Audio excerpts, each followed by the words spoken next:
de este sistema normativo.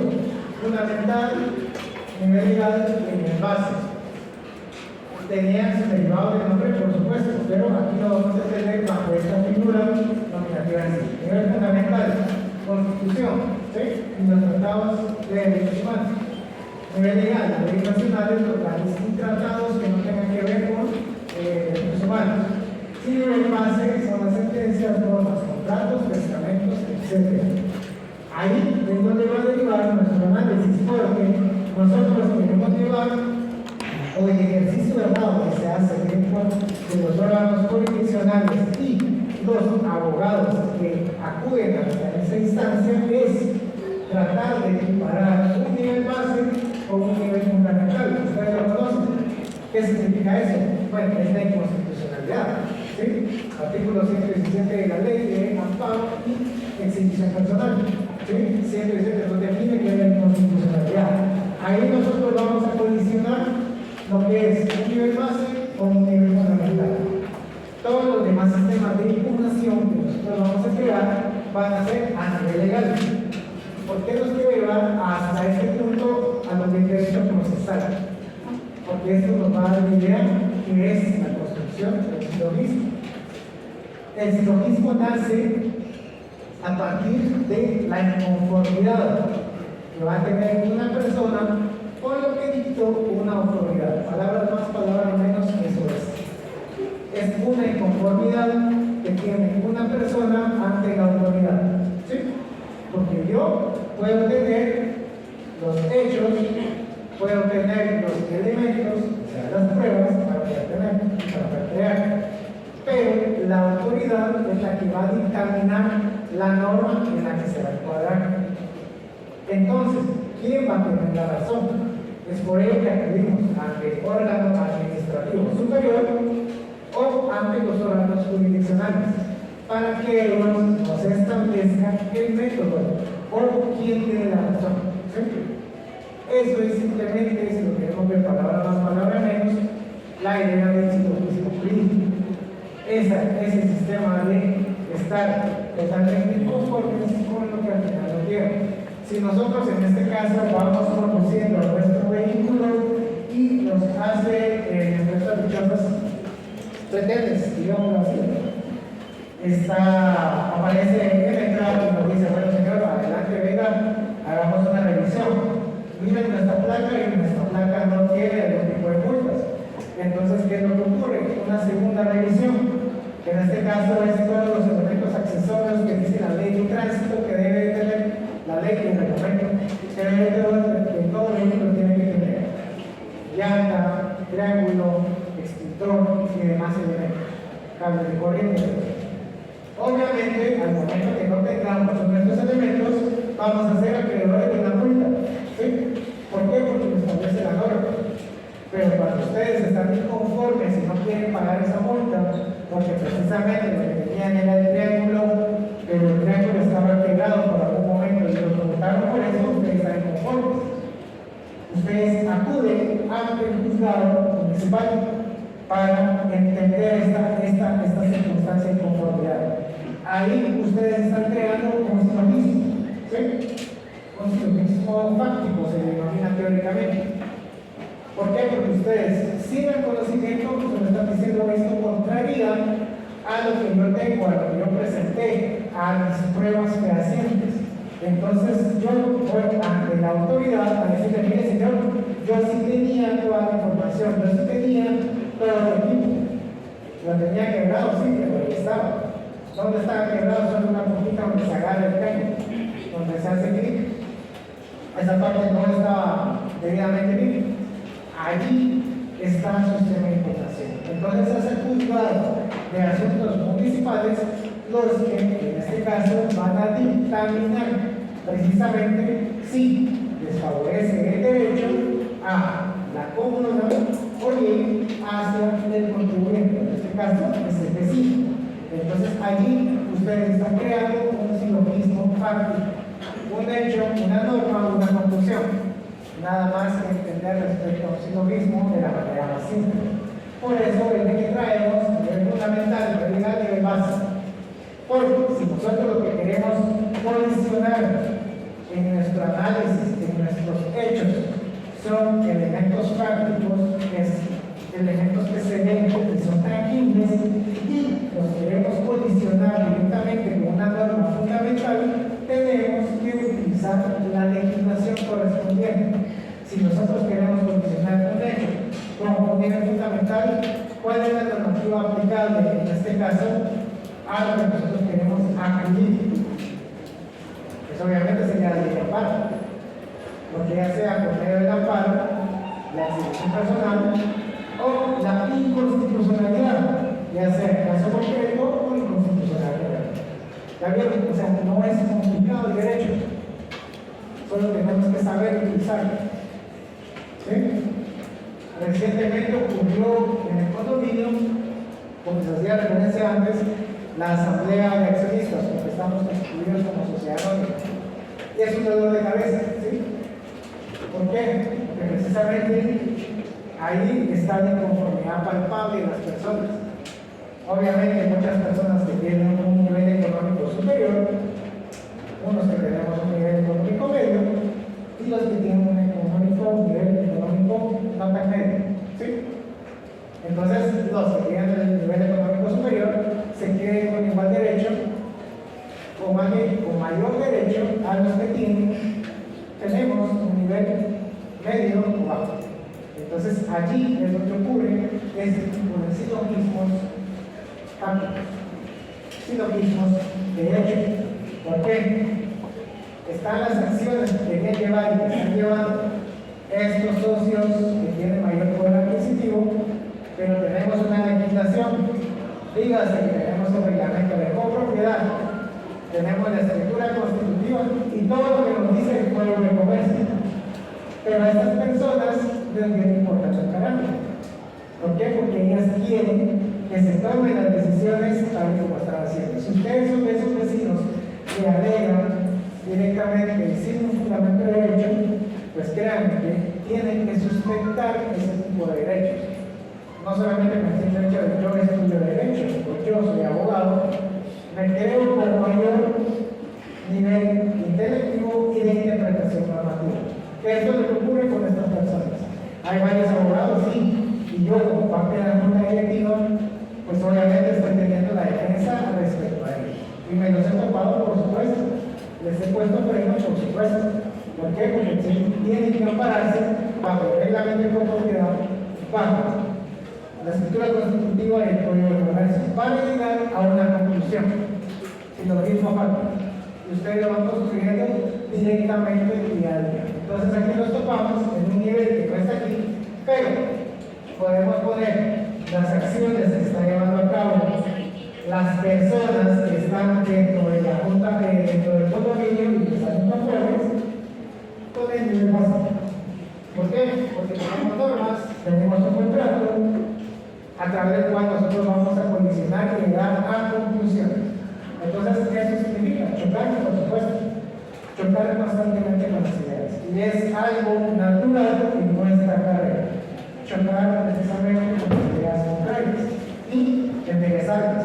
Porque obviamente tenemos ideas, somos abiertos a conocer el contexto. Pero la inconformidad o la ignorancia de la persona que está atacando tiene que ser bien palpable y nosotros tenemos que dejar en línea concreta que su idea no está bien fundada y por lo tanto su conclusión tampoco está. Es simplemente eso, es hacer que entre razón. Por eso este tema en sí se llama razonamiento jurídico y es derivado al pensamiento propio que nosotros tenemos. Ahorita lo que estaba transmitiendo esta información y pensando en lo que me ha dicho su compañera, vamos a trasladarle también, yo creo que ya tenía ese ejercicio anteriormente, pero no lo habían visto desde el enfoque en el cual les estoy brindando ahora. Ustedes van a venir, van a ver unas sentencias de la CC, de la Corte de Constitucionalidad, posiblemente lo vieron, ¿no? En el cual vamos a condicionar y vamos a entender cómo estructuran las CC sus sentencias. Hacen exactamente este ejercicio. Y bueno, el silogismo es la acción o el hecho, acto o hecho, la norma legal y la conclusión. Así es como va a resolver un tribunal, así es como se resuelve directamente la vida en los conflictos de índole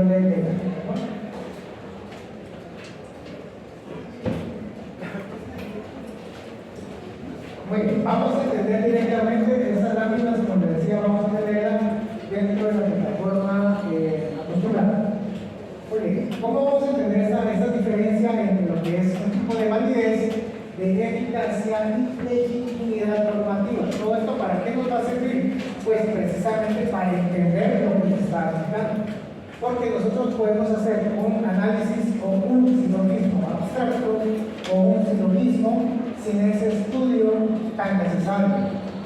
Nosotros vamos a entender que si nosotros vamos al restaurante de comida rápida que comienza con la N, nosotros llegamos, ya sea a pie o en el vehículo, y lo que nosotros queremos pedir es una hamburguesa grande. ¿Qué es lo que hacemos? Directamente nos acercamos hacia el cajero, miramos el menú y pagamos. Construimos un silogismo, ¿sí? ¿Por qué? Estoy ante un hecho, una decisión es pagar y la conclusión es que me dé el producto. Así es como construimos día a día las ideas y los pensamientos. Por eso es de que nos vamos acercando a lo que es la validez, la eficacia y la legitimidad normativa, en donde vamos a entender esta secuencia de ideas. Una norma es válida cuando pertenece a determinado sistema jurídico, ¿sí? Código penal, código civil, homicidio, matrimonio, divorcio, separación, contrato de arrendamiento, contrato de compraventa, contrato de transacción, contrato de mutuo, etc. Eso es una norma válida. ¿Por qué? Porque pertenece a un determinado sistema jurídico, civil, laboral, mercantil, tributario, etc. Una norma es eficaz cuando rige en los hechos la conducta social. Libertad de acción, libertad de manifestación, no discriminación, derecho a la vida, normas constitucionales. ¿Por qué? Porque rigen la conducta social, ¿sí? En este caso, vamos a tener al homicidio, quien tiene muerta a la persona. Significa que obviamente la persona que tiene muerta a alguien va a tener una condena, va a tener directamente esa relación causal entre, obviamente, la causa y el efecto. El efecto será la sentencia condenatoria. Y una norma es legítima cuando la población cree que la norma está moralmente justificada.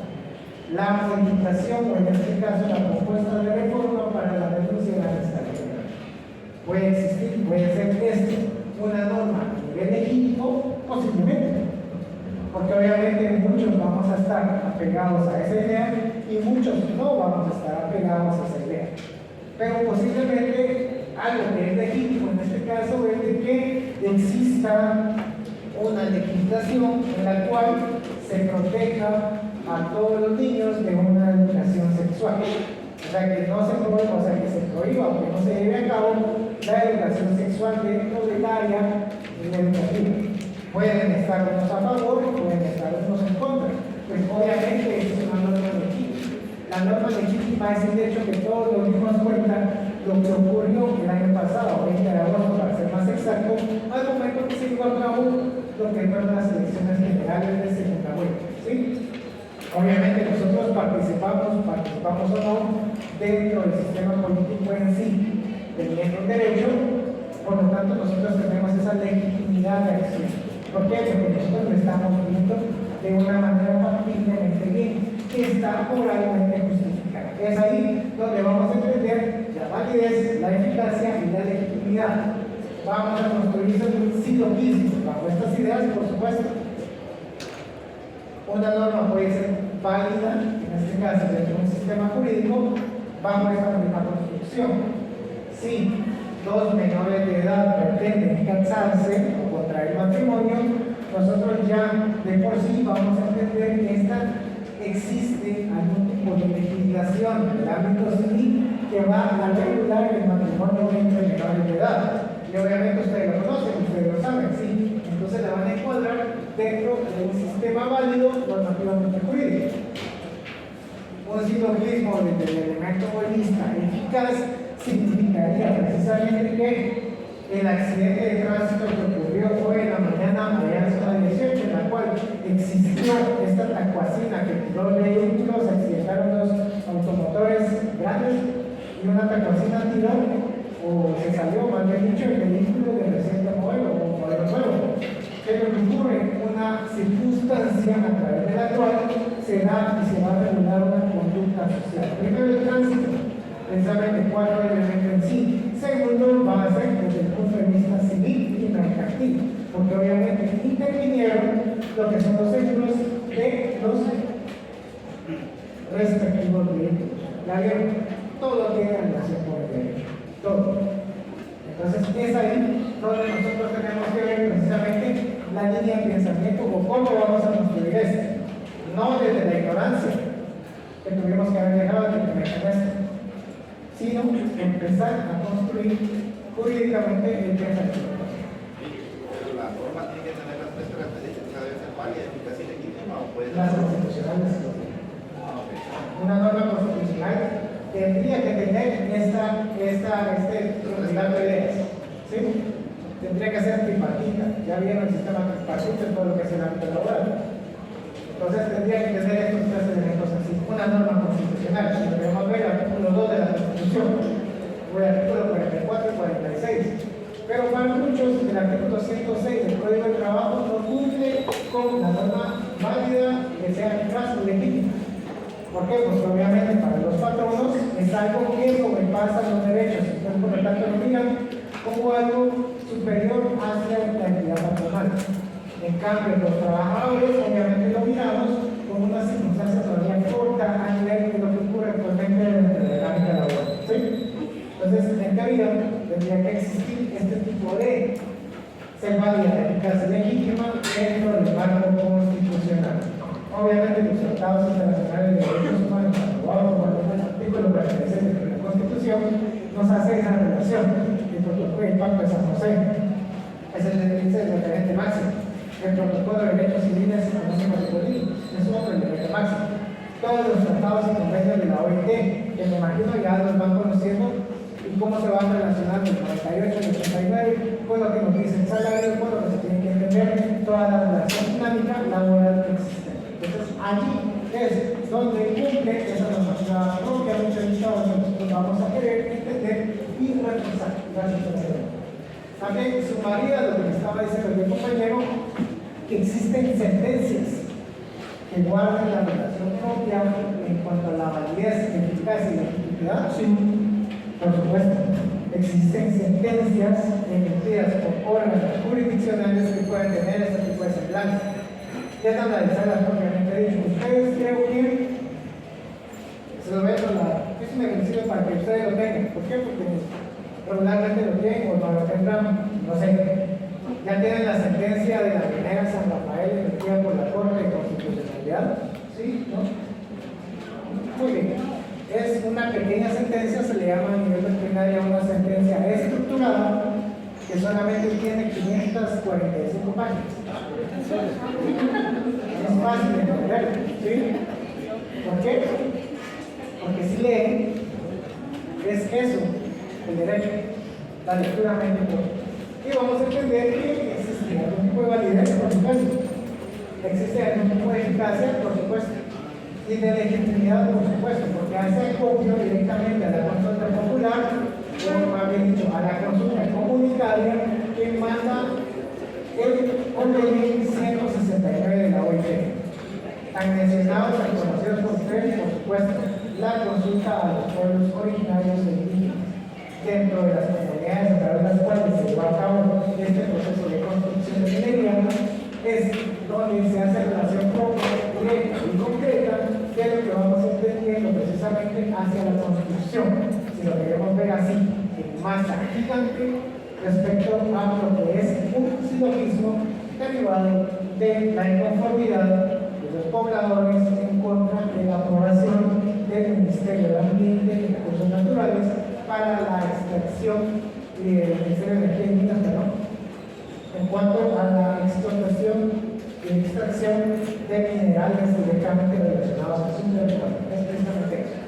Eso es lo que se denomina una sentencia estructurada. Entonces voy a pasar, porque digo, es necesario que ustedes lo tengan, la conozcan, que en algún momento la puedan venir y empezar a leer. Tal vez les puede llevar mi vida, al finalizar la carrera, pero al final ya la leí. ¿Sí?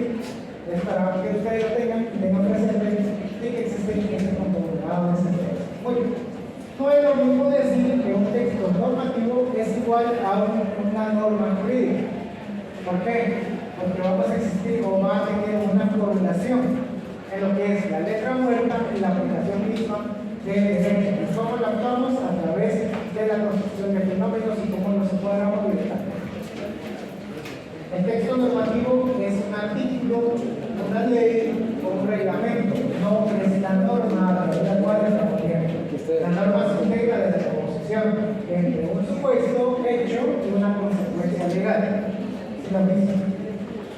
Y pueden haber varios supuestos de hecho o varias consecuencias legales en un mismo artículo. Esa es la interpretación normativa que nosotros vamos a tener y vamos a derivar en cuanto al análisis propio a lo que nosotros estamos viendo. Entonces, en un futuro, si en el examen final les preguntan, es lo mismo el texto normativo con lo que nos dice la norma jurídica, ustedes van a decir que no.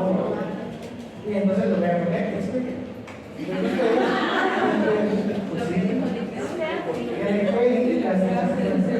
Van a hacer veas y clase de clase 6 pues ese criterio, ¿sí? No es lo mismo un texto normativo a una norma jurídica, ¿sí? Esto es para el futuro y para que ustedes lleguen al privado, ¿sí? Si estoy yo ahí en el privado, los exámenes, bueno, me voy a contar de cómo. Entonces, esa idea que me explique precisamente cuál es la secuencia. ¿Por qué? Porque ya he tenido precisamente esa bendición de examinar privados y es un ejercicio muy dinámico en el cual es poner a reto la capacidad y la sagacidad intelectual del estudiante.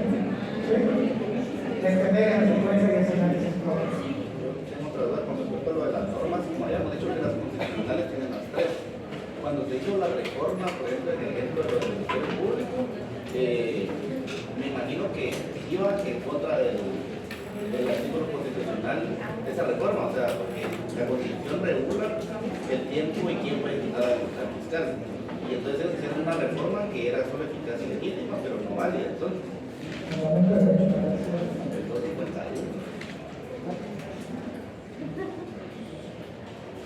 aquí hace la pregunta respecto a qué esa norma constitucional en cuanto a la creación o el movimiento propio de la fiscal general actualmente o lo que fue la reforma misma atenta contra lo que establece el 251 constitucional. Bueno, es parte del análisis, es parte de eso mismo de entender que el derecho es dinámico y pues obviamente existen todas estas rábulas, vamos a hablarlo así. Las rábulas son aquellas personas profesionales del derecho que representan la legislación, ahí se llama rábulas. Entonces, ese criterio es el que se nosotros. uno dice que el fiscal general durará 4 años en el ejercicio de sus funciones y tendrá las mismas presidencias y comunidades de los magistrados de la Corte Suprema de Justicia. El presidente de la República podrá remover los procesos justificados de la Secretaría. Pero con la reforma le agregan que tiene que ser, bueno, no es decir, porque la causa debe estar ya en sentencia, no debe haber sido sentenciada. Entonces, por eso le pregunto, al generar esa reforma, no fue válida. En su momento, pues, porque ahorita se están dando cuenta que era eficaz y legítima, pero no válida. Ajá, sí, porque al final, cuando viene la Constitución, alguien en ese ejercicio puede poner una inconstitucionalidad, por supuesto, pero nadie vio los efectos normativos, sino los efectos prácticos en cuanto a el blindaje en ese momento de la figura que ostentaba, o la persona que ostentaba la figura de fiscal. Entonces allí es donde se vuelve dinámico el derecho y lo que puede ser hoy no puede ser mañana. O lo que nosotros podemos estar pensando es entender esto. Muchas veces dicen la ingeniería es difícil, por supuesto que es. Mi hermana es ingeniero y sí, le voy a la chingada con eso. Pero entender esto, los mecanismos, todo esto que se va creando conforme a lo que nosotros estamos entendiendo y desde qué punto de vista lo vamos a ver, también es difícil. Nosotros no miramos números.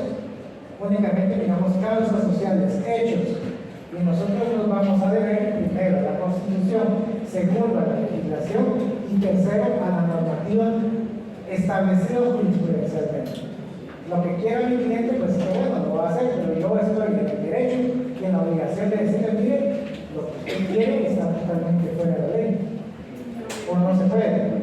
Algunos que han retrocedido, sí, pero eso se va a votar mediante ¿sí? Entonces, es difícil entender esto, por supuesto. Alguien puede venir y decir, el derecho no mata hacia el mundo. Ese sí puede. Y no voy a entender cómo se forma esa dinámica de pensamiento mediante los fenómenos y la normativa que buscamos.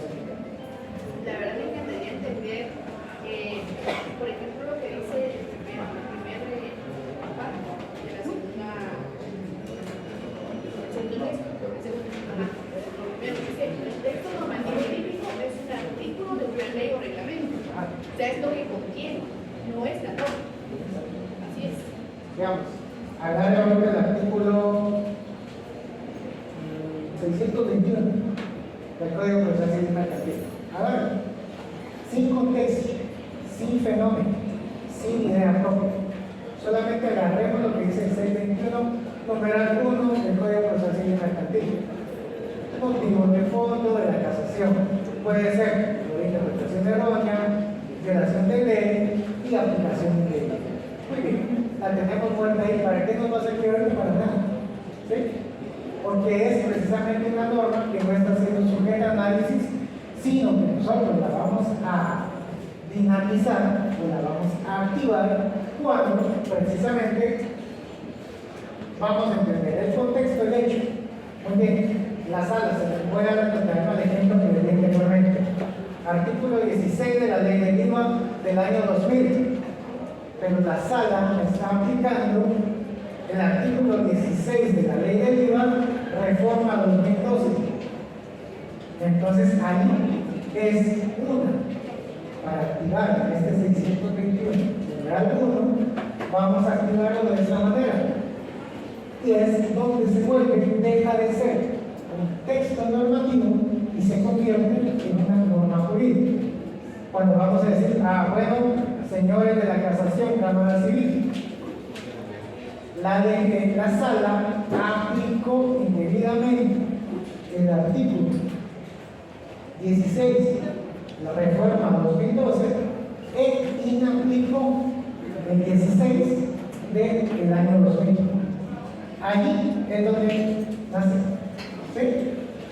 Porque precisamente deja de ser un texto muerto y pasa a ser un texto vivo. Texto normativo y norma jurídica. ¿Vamos a entender? ¿Está bien? Es fácil. Es fácil. ¿Qué es lo que tenemos que hacer? Leer. Solo leer. Entonces, allí es que nosotros activamos el pensamiento, la actividad mental, que muchas veces la tenemos dormida, y es hasta que nos topamos en el privado con un licenciado que empieza a preguntar cosas que en este caso están un tanto más complejas de analizar, donde nos despertamos. Pero tendríamos que despertarnos actualmente. Para entender lo que nosotros estamos viendo, tenemos que ver lo que dicen las clases que estamos viendo. Derecho al trabajo, pueblos indígenas. Para entender pueblos indígenas tenemos que leer contexto histórico, condicionarlo y precisamente ver qué es lo que nos está diciendo. ¿Sí? Entender también precisamente derecho al trabajo, civil, penal. Posteriormente ya van al administrativo, ya va subiendo más la vara. Pero tenemos que hacer eso. Leer, como digo, es leer un texto normativo a una norma jurídica. ¿Vamos a entender?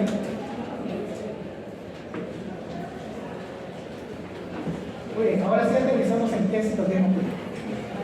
Todo esto fue la introducción.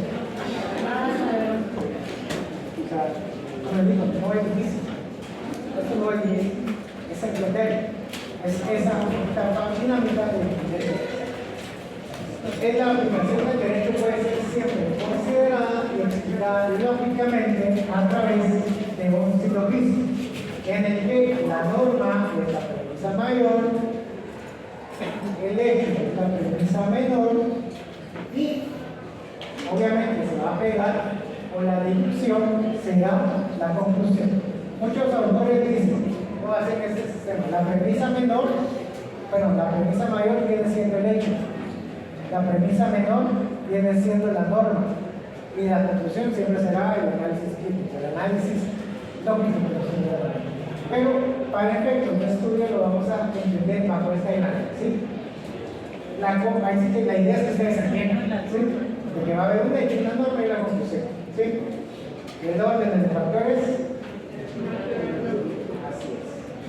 Entonces allí es donde nosotros queremos llegar, a esa deducción, entender precisamente. El día de, ¿qué es?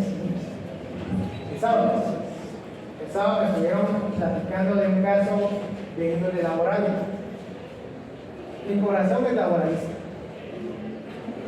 Bajo mi profesión, evidentemente trabajo y desenvolvimiento diario, es evidentemente civil, voluntario. Pero también tengo mis estudios en el área constitucional. Entonces, digamos de que así es como ustedes se van a configurar. Pueden tener un corazón, pueden tener una dinámica de trabajo y algo en lo que se especialicen.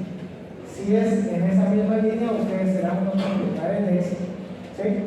Pero me hicieron una consulta el sábado respecto a una instancia de manera laboral. Muy bien, se está llevando a cabo una serie de despidos, o más bien dicho, finalizaciones de contrato, en este caso trimestrales, que se les pasó un mes, entonces ahora lo están haciendo de manera cuatrimestral, en una institución estatal.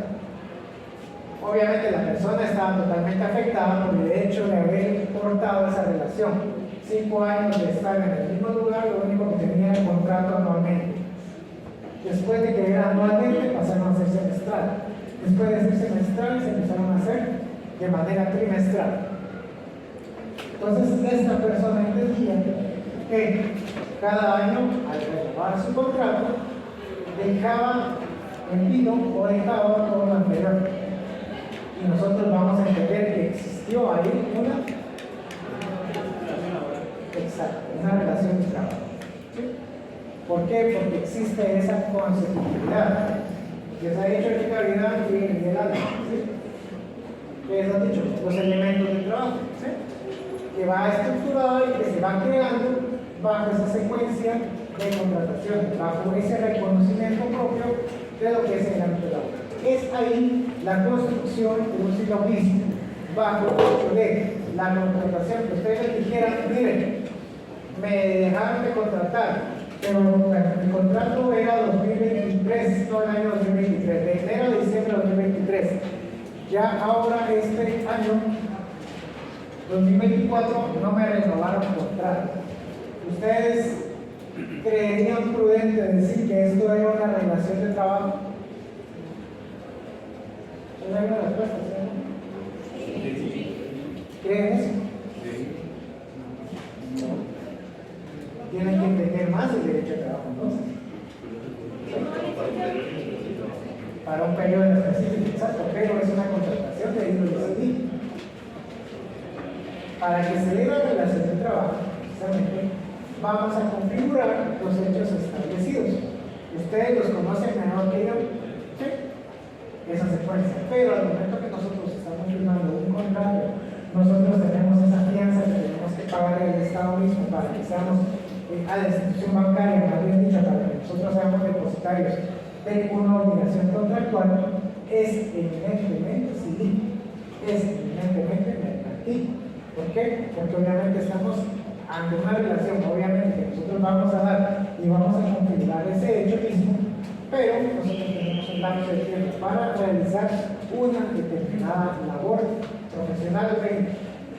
He discutido precisamente si esto se configura de manera laboral, por supuesto. Tal y como ustedes respondieron, yo respondí en ese momento. ¿Es una relación laboral? Sí. Pero ahora caí en cuenta lo siguiente. Cuando se fue configurando todos los elementos que me fue contando esta persona, entendí que no estaba en una relación de trabajo, sino ante una relación eminentemente técnica, pero bajo una contratación civil. Tenía que dar factura, tenía que hacer su factura mensual, un informe mensual. Esta persona no estaba en un escritorio, sino esta persona tenía que desempeñar su labor en varios lugares. Entonces, por lo tanto, esta persona no tenía esas ligaduras, si lo queremos ver así, de dependencia, o más bien dicho, de estar en un lugar fijo, sino tenía que venir a cumplir con esos elementos. Entonces, cuando me fue desarrollando su idea de pensamiento y los hechos, empecé a concluir que obviamente la persona no estaba directamente relacionada con el mundo laboral, sino que tenía un contrato de realizar pues obviamente muchas gracias. No podemos alegar una relación de trabajo ahí porque los hechos no se dieron, todas esas circunstancias no se dieron. Si esta persona hubiera sido contratada por 2023, ahorita es contratada por 2024 y es contratada por un periodo de 6 meses, 2025, pues nosotros sí podemos alegar una relación de trabajo, porque tenemos continuidad, y eso nos lo ampara la 60, la Corte Constitucional nos establece que es una relación de trabajo, pero es bajo este sistema. ¿Qué es lo que es? Licenciado, eso es aunque la persona cumpla un horario establecido. Sí, porque eso lo dice el contrato. Me imagino que en alguna parte, digamos, un ejemplo, juguemos con su idea, que nos dice que tiene que estar esta persona desempeñando su labor de 8 de la mañana a 17 horas. Muy bien, tenemos un horario, pero dentro del contexto mismo de lo que vamos a encontrar en el contrato, podemos entender que esto es una relación dinámica para la prestación del servicio en sí. Pero lo que aquí vale es, en el ámbito laboral, obviamente, es la continuidad, es la secuencia de cómo se está dando esto. Es cómo no se pierde la relación patrón, o en este caso contratante y contratado. Pero en el momento de que se establece el contrato en un determinado horario, que puede existir algún tipo de contraprestación mayor a lo que se está dando en la relación económica y que yo mi factura, vamos a entenderlo como una cláusula eminentemente especial que nos da la oportunidad de abrir la puerta a lo laboral. Pero se puede entender en primas a primarias que es algo eminentemente civil. O sea, podemos jugar, pero vamos a tener que ir aterrizando más en el hecho, más en nuestra premisa gráfica, para llegar así a una conclusión de lo que se establece en la ley. Podría ser. Licenciado, yo tengo una duda. Si el silogismo categórico está compuesto por proposiciones categóricas, ¿cuál sería la pirámide entonces del silogismo jurídico? ¿Es la pirámide de niveles? Para entenderlo eso, sí tenemos que interesar precisamente a qué es y cómo nos vamos a entender. Vamos ahorita en la primera lista de lo que vamos a entender a ya no vamos a entender lo categórico y lo vamos a entender a lo estructural. Vamos a entender hacia la línea filosófica, sí, pero en un segundito y después desarrollo para ver más sobre lo que es el silogismo propiamente dicho, es aquel tipo de argumentos en que sus premisas contienen información jurídica. Recordemos que estamos ante silogismos jurídicos. ¿Existen otros ámbitos de silogismos? Por supuesto. Puede ser desde el punto de vista arquitectónico, desde el punto de vista técnico, puede ser desde el punto de vista de ingenieros, puede ser desde el punto de vista médico, puede ser desde el punto de vista técnico, evidentemente un maestro de obras, por darles un ejemplo, él puede tener su interpretación de cómo llevar a cabo la construcción, que esto derivado de la experiencia técnica que tiene. Entonces allí es esta serie de ideas, vamos a ver, pero que como estamos eminentemente metidos en la información jurídica, así es como nosotros nos tenemos que derivar y entender bajo la estructura de pensamiento al cual nosotros vamos a ver.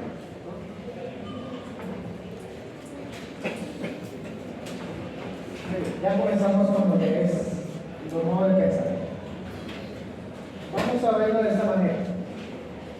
La lógica jurídica se encargaría del análisis del silogismo jurídico. Este es el proceso lógico a través del cual sigue un razonamiento jurídico para entender una decisión jurídica per se. Vamos a hacer lo que está viendo y lo que nosotros, bueno, al menos lo que yo hice en el momento que estaba estudiando con ustedes.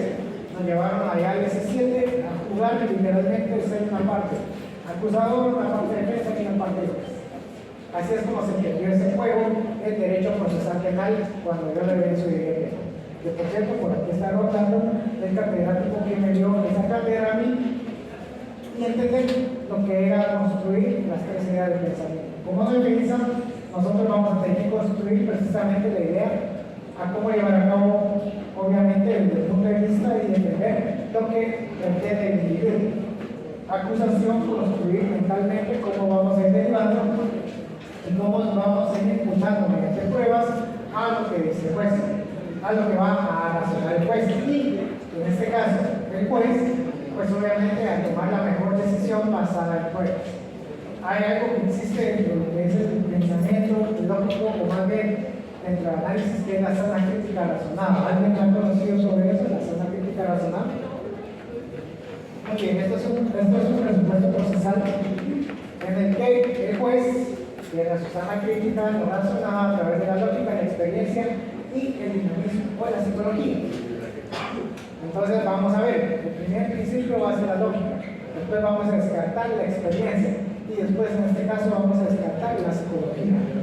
Los jueces en el ámbito penal aplican obviamente este tipo de pensamientos y en el punto de vista laboral también, que vamos a ver en su momento, cómo piensa un juzgador desde el punto de vista laboral, porque no va a pensar precisamente más en los hechos, sino obviamente se va a pegar más a la normativa a través de la cual está entendiendo el fenómeno que está siendo propuesto y en este caso está siendo análisis. Por lo tanto, el silogismo jurídico o el modus ponens vamos a determinarlo de esa manera. ¿Sí?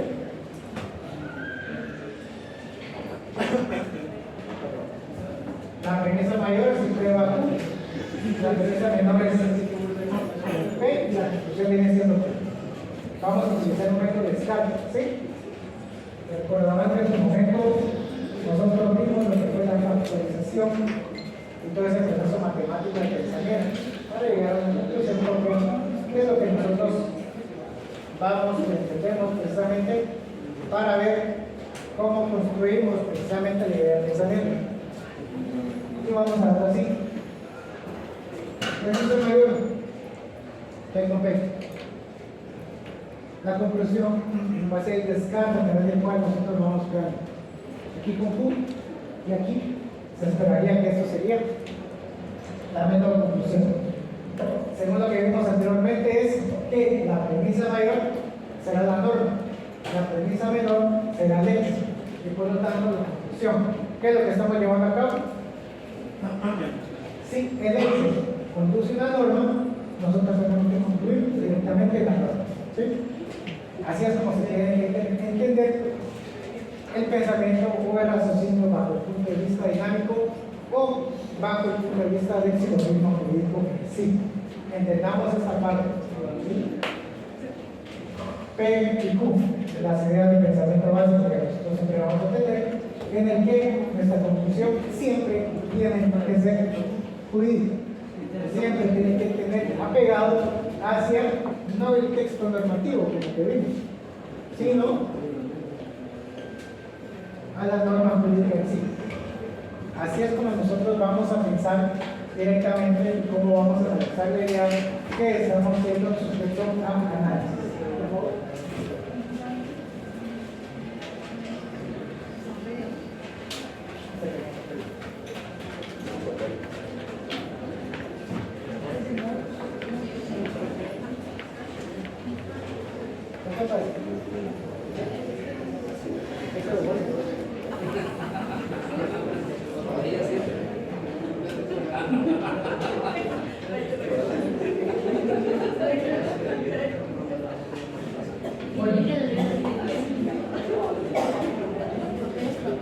Vamos a entender este tipo de pensamiento o de razonamiento deductivo. ¿Sí? Se recordarán que en uno y en otro nosotros vimos que era pensar inductivamente y pensar deductivamente. ¿Sí? Lo volvemos a traer aquí, vamos a volver a traer los principios básicos o los principios de la lógica jurídica: identidad, predicción, excluyeron y razón suficiente.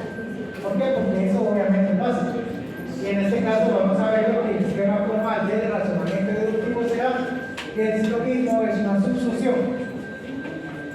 Y la subsunción es la justificación interna de lo que estamos viendo. ¿Cómo entendemos esto? ¿O cómo vamos a ver esto?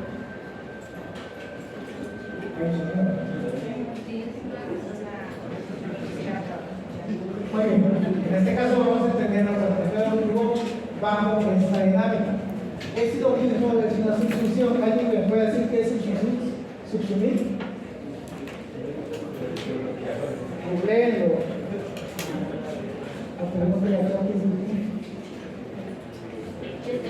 ¿Qué es una subsunción?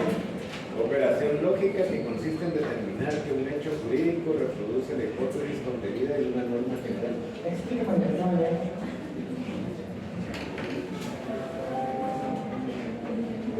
Fácil.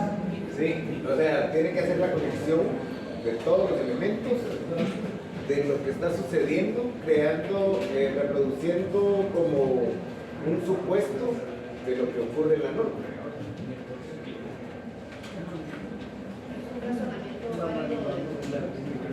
¿Usted cree que es el proceso mediante el cual se aplica la norma jurídica o hecho concreto? Entonces, un hecho, un elemento, ¿no? Hacia la norma jurídica. Eso es subsumir. Entender directamente que el hecho, que el elemento, o lo que estamos viendo como pensando propio, lo vamos a meter en la norma jurídica, palabra más, palabra menos, tecnicismo sí, no. Es entender directamente lo que es. Tenemos que simplificar nuestra idea del derecho para así entender lo que es exactamente.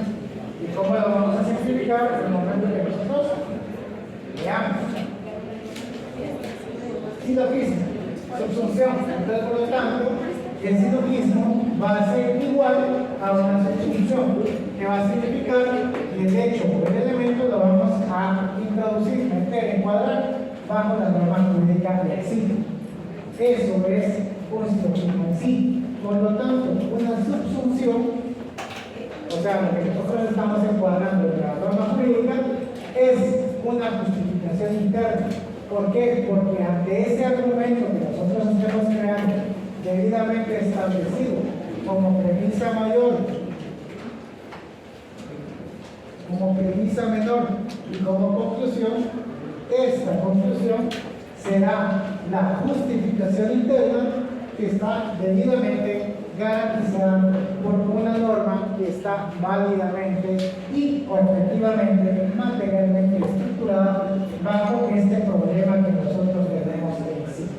Es así como se construye esta idea de un razonamiento deductivo. ¿Qué es deductivo? ¿Alguien se recordará qué es deductivo? ¿De dónde nos lleva la línea de pensamiento? ¿De lo mayor a lo menor? Exacto. Es traducir directamente la idea del fenómeno hacia la o hacia el dinamismo a través del cual nosotros nos vamos a conducir propiamente dicho. Por ejemplo, es el texto. Esto,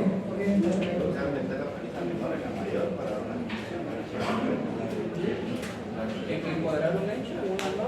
Una norma y dar una solución. pero primero hay que verificar bien el hecho, segundo hay que encuadrar bien la norma para dar una justicia. Si no hacemos lo que hizo el tribunal al aplicar una normativa que no era la aplicable en ese momento, el 6 de enero del año 2000, más no el 16 de enero del año 2002. Así es como se resumen ese tipo de pensamientos y de razonamientos que nosotros vamos ampliando y analizando. Preguntas, dudas que tengan, por favor. No está conectado. Ustedes lo ven y no está conectado. La clave es tener bien claro los hechos